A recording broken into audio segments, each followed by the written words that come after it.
Good morning, everybody. Welcome, Hot Takes, Goodman and Haertl. My friend Bruce, how was your Saturday? My Saturday was delicious, absolutely delicious. It was great. The viewing was wonderful. The outcomes were even better. Had a really good time. Hunkered down in the bad weather through Friday and into Saturday. So it was really a perfect way to spend the weekend, Eric. You? Same thing. Had some friends over, did a lot of cooking. My buddy Don did some cooking. Our wives were over, and we watched both games. It was absolutely Fantastic. Fabulous. Now, the question is, how do you watch two games at the same time? I don't know if I'll do it at my house. I suppose I could, but I might just pop over to the Sportsbook Bar and Grill. The one near my house is in Highlands Ranch. They have one in the DTC. They have one coming soon to Parker. But this has been my sports bar for a very long time. The food is outstanding. Philly cheese steak egg rolls can't beat it. Outstanding burgers. Fries are amazing. All different types of sauces. The menu there is so good. I will walk in there at noon, 1 o'clock, and people are just having lunch. No games are on.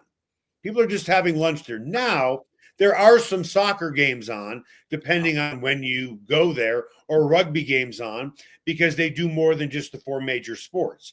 They are big into European sports, UFC sports. So anything that you want to watch, they will have on there. Tonight, I'm sure that LED wall in Highlands Ranch is going to be lit up with both games. It's going to be an electric atmosphere at Ball Arena for the Nuggets. It'll be an electric atmosphere at the Sportsbook Bar and Grill for the Avs and the Nuggets. Go check them out. With that, time now for the lead. The lead is presented by Smokin' Dave's Barbecue. It is not just the best barbecue in town, it is one of the best restaurants in town. You can find Smokin' Dave's Barbecue off 36th and Pecos. So the Nuggets beat the Clippers. It looked like a game the Nuggets were going to lose. I felt, and I told you this before the series, I feel the Clippers are the better team just because of matchups. I'll answer my own question rhetorically. Do I feel any better about the Nuggets in this series because they won and came back from a 15-point deficit? I don't. I didn't see anything that made me go, wow, okay. Did you? Just the fact that they won a game and the resilience that it took to win a game. I'm with you. I think the Clippers are the better team.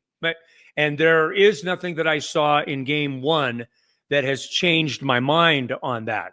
Having said that, the situation is mathematically, realistically, better for the Nuggets. They got to win at home. They're up 1-0.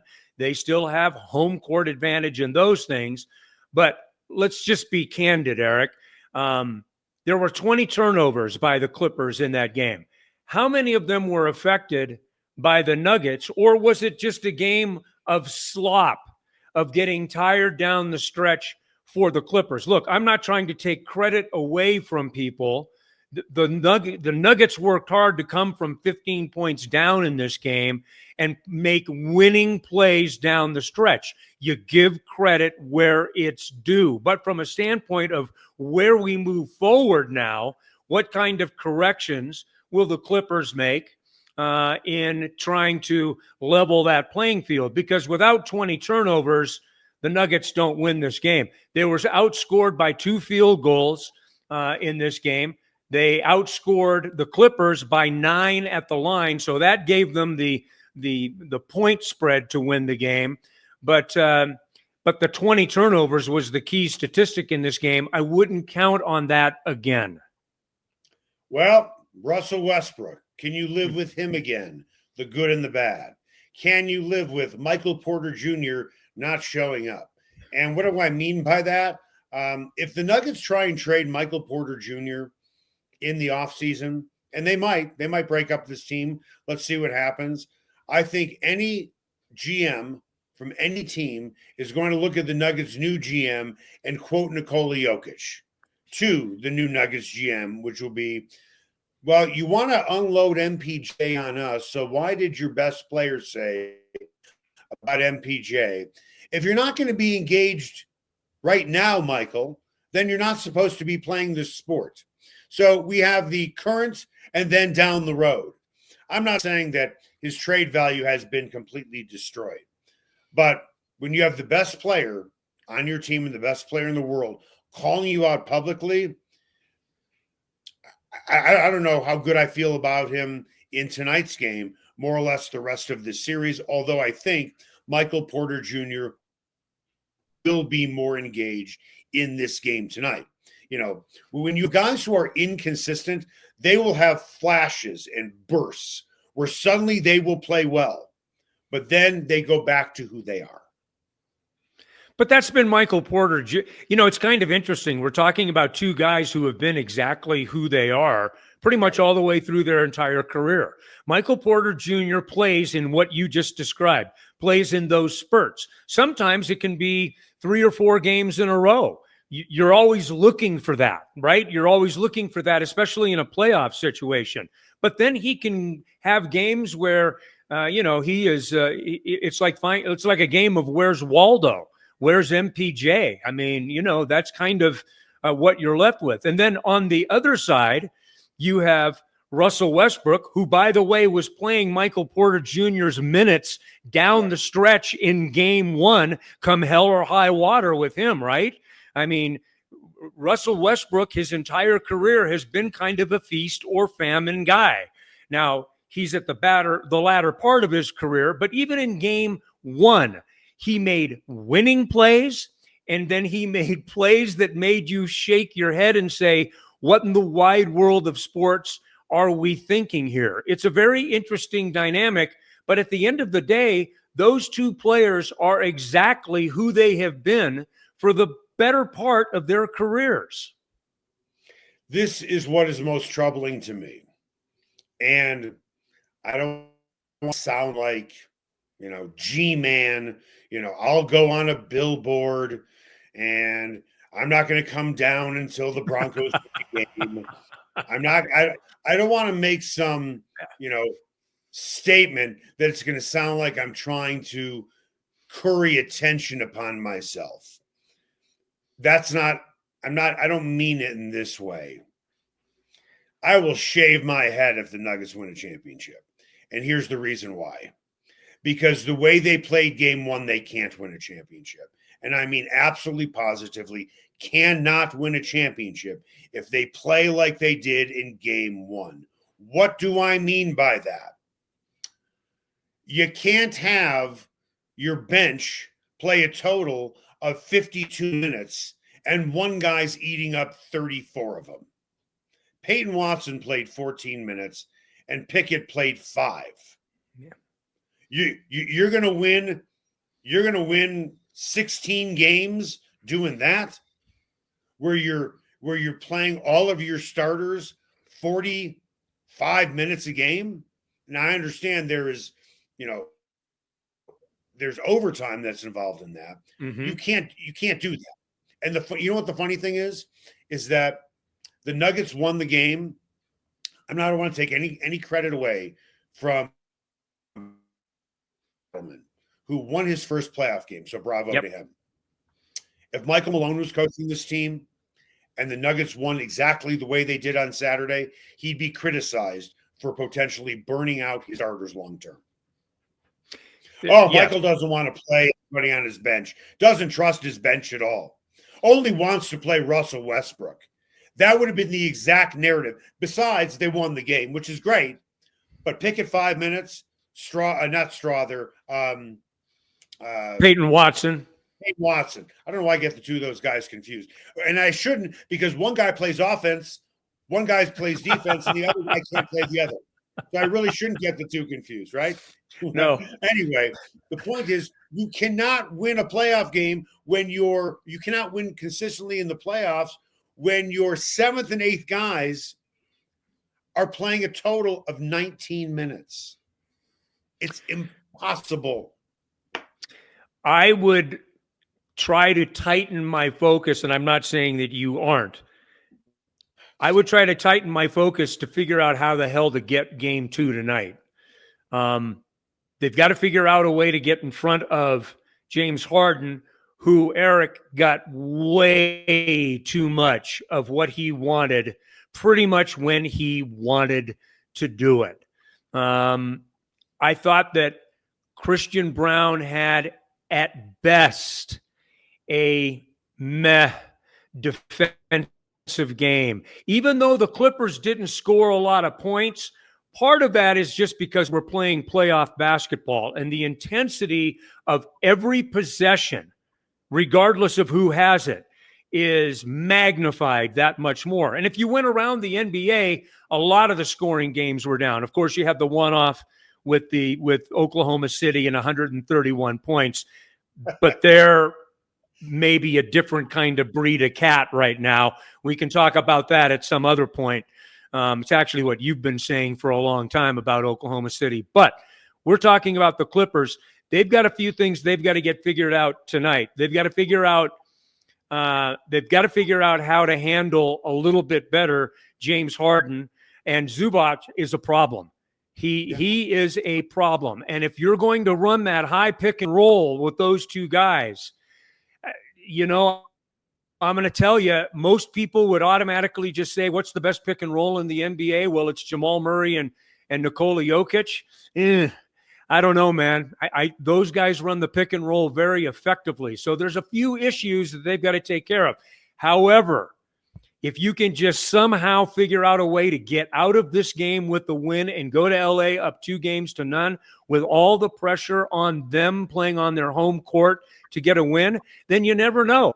I mean, Eric, watching that game, I didn't think that the Nuggets had much of a chance right up until they won the game, to be honest with you. Right. So, we'll see how it goes, but there is work to be done. There is no question about it. I said to you that I thought the Clippers would win this in 6. Are you changing your prediction at all? Was yours the Clippers as well? Yeah, I have the Clippers in 7, and I'm going to stay there. Someone's going to have to win on the other team's home court, but we'll see how that goes. Now, the Nuggets don't have to necessarily. They're 1-0 on their home court. But I don't know. I mean, I wish that I had come away with a little bit of a better feeling of a path to beating this team, even though they're up 1-0 after the first game. Look, if you're LA, Eric, and you know this, if you're LA, what are you trying to get out of town with? A split. And it really hasn't changed much, right? I mean, you are trying to wrest away home court advantage from the Nuggets. And it doesn't matter whether you win game 1 or game 2. They had their chances in game 1. I'm talking about the Clippers, but they would take a win tonight, go home, and be happy as pigs in slop with 2 games at home and a 1-1 split in the first 2 games in Denver. Listen, I could be wrong in saying this outside of Jokic, and he is the great X factor. Although Kawhi Leonard, you can make the case, is easily a top 10 to 15 all-around player of all time. All-around player, offense and defense. Outside of Zubac and Jokic, when you go head-to-head, he's against him, he's against him. The Clippers have the better starting lineup in 4 of the 5. 4 of the 5. And, oh, by the way, of those 4 of 5, in one case, in a couple of cases, offensively and are throwing out there position by position. And for as great as Jokic is, and listen, there's always going to be a huge gap between Jokic and pretty much everybody else. But Zubac is as close as it gets in terms of a guy who can match up with Jokic. As I said on Friday, you got to get Zubac in foul trouble. If you don't, he's going to be a problem because they don't have the depth in terms of height. And I said to you on Friday, Powell can score, which he really wasn't much of a factor. We know Kawhi can score. He wasn't. Right? With that, I said your problem is going to be Harden with Christian Brown on him. And for as good as Christian Brown can be, Christian Brown is no match for James Harden any day.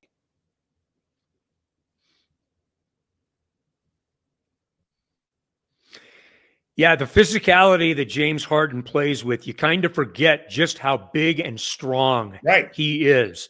And man, I'm telling you, and he's a guy that has made his entire career going to the basket. He draws physical contact. He gets to the line, and he is one of the best guys in the pick and roll to certainly play in the modern era of basketball. And I think you could make the argument that he's probably one of the 10 best even at the pick and roll in his career. So look, is it impossible? No. The Nuggets are up 1-0 in this series.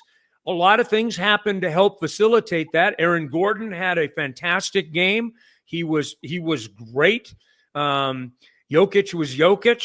But no, to your point, when you go right down the line in terms of depth and pieces to play with, even though the pieces for the Clippers faltered down the stretch. So if we're talking about their depth, it wasn't in evidence at the end of that game. They looked a little tired and they were sloppy. But we'll see. 2 days later, time to work on things. It'll be interesting to see how tonight goes. For the most part, is it fair to say that Kawhi spent at least the early part of the game on MPJ? Fair to say? Yeah, he was on him. He was on him. Right. Yeah.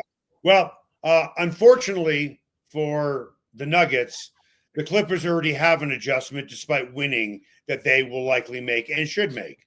Now just put Kawhi on Aaron Gordon. Sure. Yeah. Just go hide someone on MPJ. You're fine.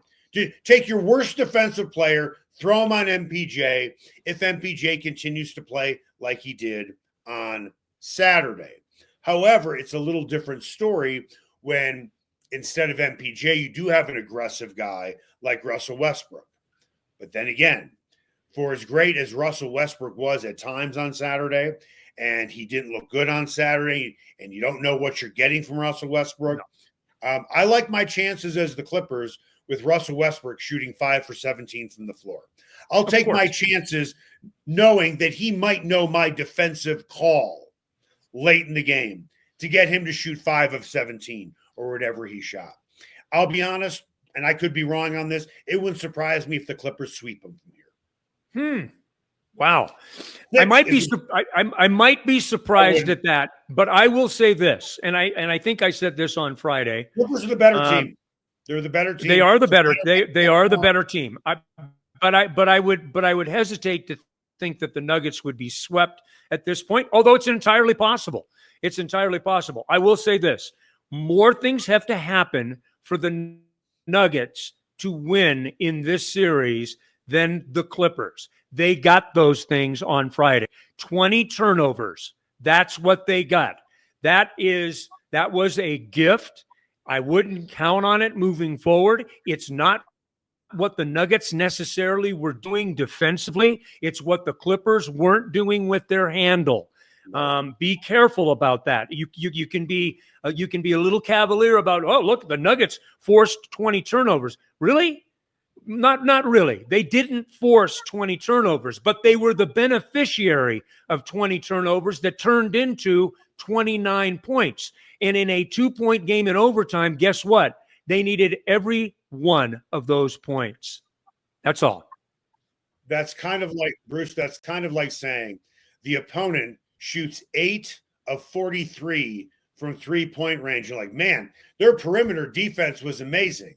Well, 34 of those shots were wide open looks with nobody around them. With that, I think the debate has been settled, at least for one game, about how well Mackenzie Blackwood would play in his first playoff game.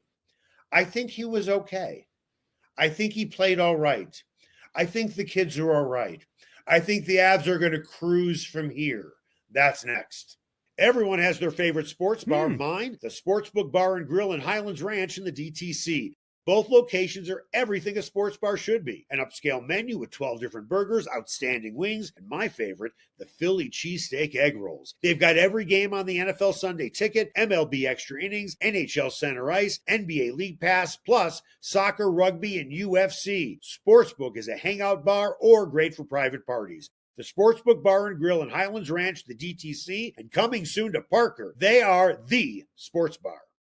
Sasquatch and Wildcard Casinos in Blackhawk have another incredible promotion. They'll be giving away a Ford Bronco Raptor or nearly $30,000 in cash the weekend of May 23rd. Get finalist entries from 10 a.m. until midnight during their daily cash drawings every 45 minutes or by redeeming player points. And all daily cash drawings that don't get picked are eligible for a second chance drawing on Wednesdays, and that can turn into extra cash. Sasquatch and Wildcard Casinos, a family-owned casino that treats you like family. Ever wondered where city and county fleet vehicles go when they retire? Now's your chance to find out and score big.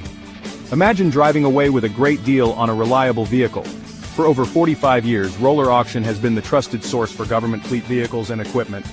Trucks, SUVs, sedans, and more, all selling to the highest bidder. Don't miss out. Visit roller.bid/hot takes to get auction updates today. Your next vehicle could be just a click away. Everyone has their favorite barbecue spot. Mine, Smokin' Dave's Barbecue and Brew. My favorites, slowly smoked ribs, smoked corned beef Reuben, smoked meatloaf with a portobello balsamic cream sauce. And don't forget about Smokin' Dave's 16-hour smoked brisket and pork with one of their 4 homemade barbecue sauces. Great sides, you bet. Barbecue beans made with pork and brisket and their southern corned bake. Man, you gotta try it. Plus, they have amazing non-barbecue entrees on the menu.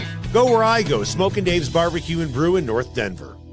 Welcome back. Hot Takes, Goodman and Haertl. Bruce, I think the biggest question going into the game between the Avalanche and the Stars was how good would Mackenzie Blackwood be in his first ever playoff start? And after that first couple of saves, in which they were big saves, not easy saves, I looked at my buddy Don, who's at the house, and I'm thinking, I don't want to say I said to him the game was over, but I'm thinking, I don't think the Avs lose this series. I just don't. I didn't think they were going to lose this series going into the series. And if Mackenzie Blackwood didn't show, any signs of jitters early on, I felt he'd be fine throughout the entire game, and he was great.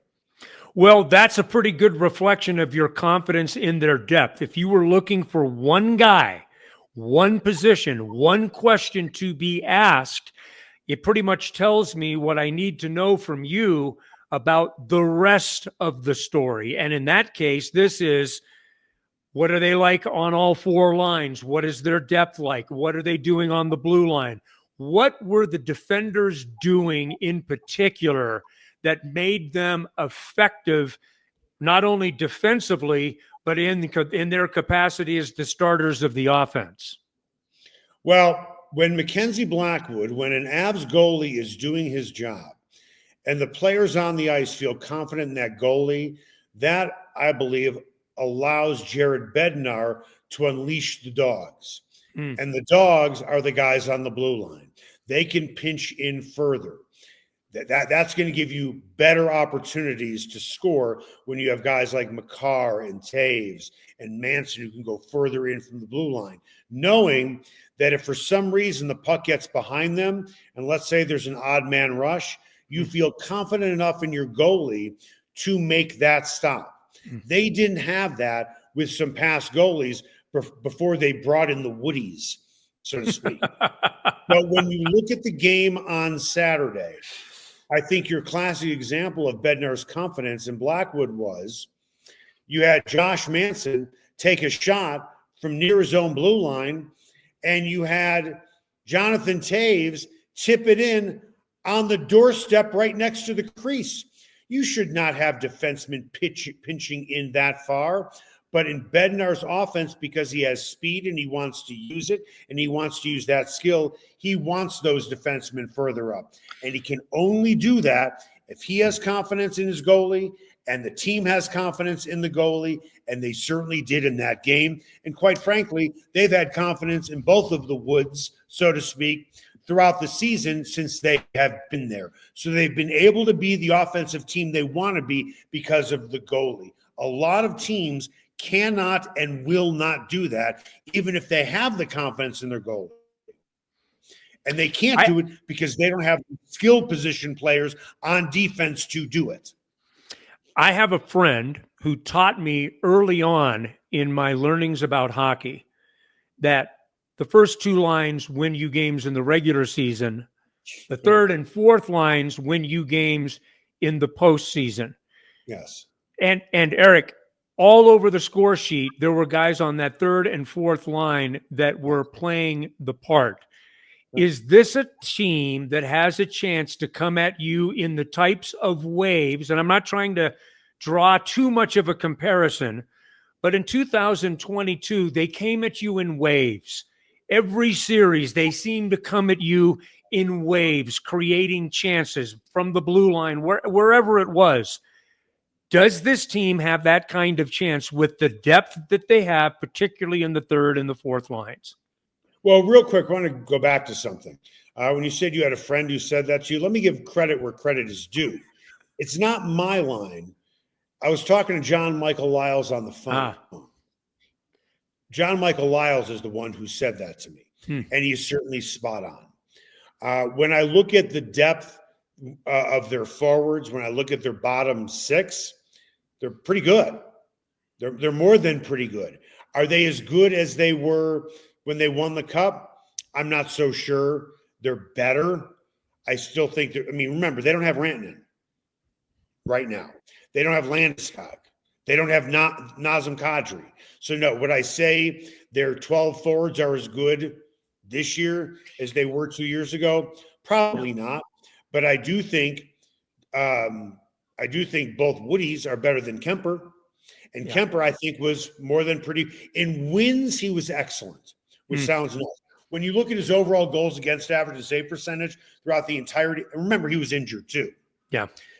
The Avs were probably a more complete top-to-bottom team when they won the cup, but they're far better in goal right now. If you look at their bottom six forward, Kivi Ranta was a 20-goal scorer, which is nuts. He's a bottom six guy. But if you played out all the guys on this roster playing 75 to 80 games, you'd have 10 guys with 40 or more points. That's why going into this series, when everybody was saying, well, look at Dallas, look how balanced they are, look how deep they are, because they have 8 40-point scorers on their team. They do. 7 of them are forwards, and I understand that. The Avalanche have 8 of those guys. The problem is Druin didn't play enough games to get there. He played like 43 games. Nichushkin didn't play enough games. And a bunch of other guys. Coyle didn't play enough games. Right. But if you give them 75, 80 games, they're loaded. Not loaded, but they're more than deep enough top to bottom.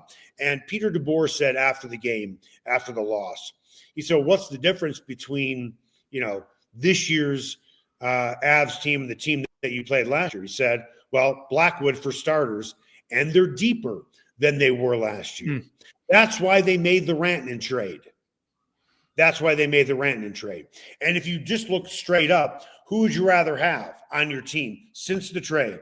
Natchez or Rantanen? Just by points alone, you take Natchez. But then again, Natchez is playing on a power play with Makar and McKinnon. He has an opportunity to play with better playmakers than he did where he was before. The other interesting comment, I think, by Peter DeBoer was this. He was asked how he felt his team played. He said, this was one of our best games in 3 to 4 weeks. They lost 5-1. Yeah. Now, the reason why he said that was the Lehkonen goal was a fluke goal. He didn't kick it in intentionally. It was a fluke goal. And Blackwood did make some huge saves, but it's not as if the Avs defense limited the Stars' offense to very few scoring chances. They had them. They just had a guy, as they like to say in Canada, they had a goaltender who stood on his head. He certainly did, and the confidence that he had to have taken from that game, you hope manifests itself again tonight in Game 2. All right, let's get to another part of this equation, and it's not the elephant in the room, but it's a very intriguing possibility with Gabe Landeskog. I would guess that you're saying he does not see the ice tonight in Game 2, even with the questions that we have with Ross Colton right now and his availability or lack thereof. Does Landeskog skate tonight? Skate in the game? Yeah. I don't know where he is at physically. It's a hard question for me to answer. Let's say, for the sake of argument, he is ready to go, then there's no reason to keep him off the ice. I think that Bednar is just trying to be cautious and trying to play the long game. If Colton can't play, do you have other guys you could put in there? You do. I think you'd rather have Landeskog in there. I think in a perfect world, you save Landeskog as long as you can. I think if they were down, if the Avalanche were down 2-0 to Dallas, yeah, you'd have to bring him back at home, but I'd rather bring him back 1-1 when there isn't as much pressure on Landeskog. If the Avs are up 2-0, you don't even need to bring him back for game 3. You don't have to. But I would bring him back for a game for this series, depending on his health. Yeah. I think the question for Bednar would be this. If you absolutely positively needed Landeskog to play tonight, would you play him? And that's how you have to phrase the question. Not, do you think he'll be ready to go? Not, do you think he's going to be ready to go?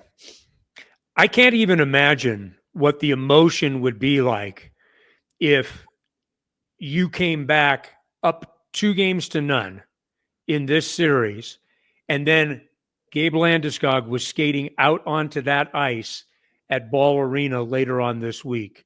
I get chills literally, even just bringing the topic up at this moment. It's one of those, you and I'm old, you're experienced. We've been around a long time. I don't remember seeing this type of story starting to potentially percolate.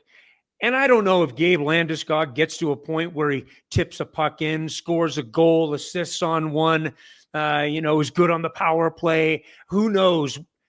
All I know is him getting back to the ice in any kind of situation at home would be such, and we talked about this last week, but now even thinking about it more, I don't think that you could possibly imagine the emotion that would come with it, not only for Avs Nation, but the guys in that locker room, not to mention Gabe Landeskog, for goodness sakes. I can't even imagine what that moment would be like. It would be sporting magic. I can honestly say in my lifetime, I would have never seen anything like this. So I'm hope against hope, that if you can get a second game and then come back and just ease him onto the ice for a game 3 up 2-0, I can't imagine what that moment would be like, Eric. Here, this is my shout out to Avalanche fans or Denver sports fans. When Carmelo Anthony came back to Denver for the first time, every time Melo touched the ball, he was booed. It was muscle memory to you. You see Melo with the ball, you boo him. You booed him for the full however many minutes he was on the floor. So for Avs fans, you're going to do this whether it's a suggestion from me or not, because we both know, Bruce, this will happen. Every time the puck is on Landeskog's tape, there will be a roar from the crowd, and that will go through the entire game. Now, granted, Landeskog, if he plays more than 15 minutes, I'd be surprised. But for those 15 minutes, it should be electric, and that should give a jolt to every Avs player on the ice. So it'll be great to see. I don't know, because they won the first game, or for lack of a better phrase, they stole home ice. I don't think you need to put Landeskog on the ice unless you feel you don't have a better option than Landeskog for Colton.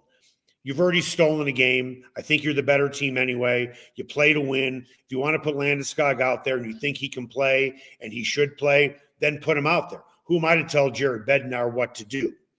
But they have a game in hand now, and they can go home up 2-0, tied at 1, with Landeskog stepping on the ice for the first time, up 2-0 at home or tied at 1 at home. Yeah, it's unbelievable. No, look, I live in reality.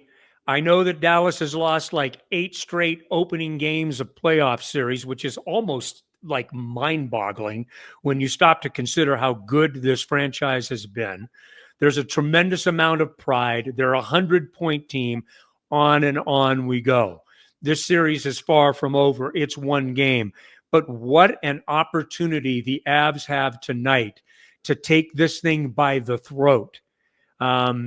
to win that first game and to play the way that they did. I don't know how much a professional team can gain confidence, but that was a team that went to another level and played with a emotion and an energy that, of course, you don't see at the end of the regular season. But we saw it at the beginning of the playoffs. And again, playoff hockey. We saw the Nuggets in a very emotional game with the Clippers earlier in the day, NBA playoff basketball. And then, boom, the emotion heightened, the senses heightened, the awareness, the accountability, all of those things heightened in NHL playoff hockey. I'm telling you, man, this is as good as it gets. And, you and I were getting on the schedule makers for the crossovers. But I'm telling you what, if I have more nights like that where they're playing, and I would prefer it not to be at the same time. And I know there's like 2 or 3 games that are going to be at the same time, right? You mean tonight? You mean like tonight? Yeah, well, yeah, right. It's going to be at the same time. So it's going to be tough, Yeah. I better get out to the sports book and bar and make that happen out there, because you'll be able to see it all right in front of you. But I don't know, Eric. I'm really looking forward to it. Saturday was magical. Don't know how tonight could possibly exceed it, but I'm willing to give it a chance. Okay, real quick. Let's end the show here. Nuggets win tonight, yes or no? No, I think the Clippers come back. They are actually favored slightly, albeit by 1.5. I haven't looked at the line this morning, but slight favorites at home, and I think that the Clippers probably win game 2 tonight. I agree. Avs win tonight. I like them. I like them, and maybe yes, I'm calling it out. I think Blackwood is in a good groove now, right? The blue line looks like it's solid in front of him, and I think that the Avs found something in that game on Saturday night. Let's hope that they can replicate it. I'm gonna go Avs coming home 2-0. I mean, I know that that's nuts, but that's where I'm going with it. What about you?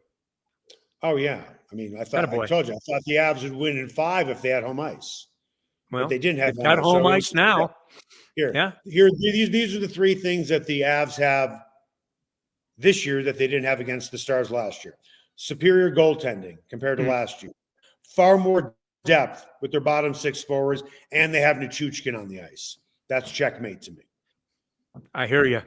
Well, let's hope it's that simple. Let's check those 3 boxes again tonight and get out of here with the 2-0 lead, and then start to look forward to Winnipeg. I'll say it. Because if you come home up 2-0, the worst that you're getting out of here is 3-1. Come on, seriously. So anyway, but that's a story for another day. And let Winnipeg keep going to overtime. All right, that's going to do it for us. Hot Takes, Goodman and Haertl. See you tomorrow.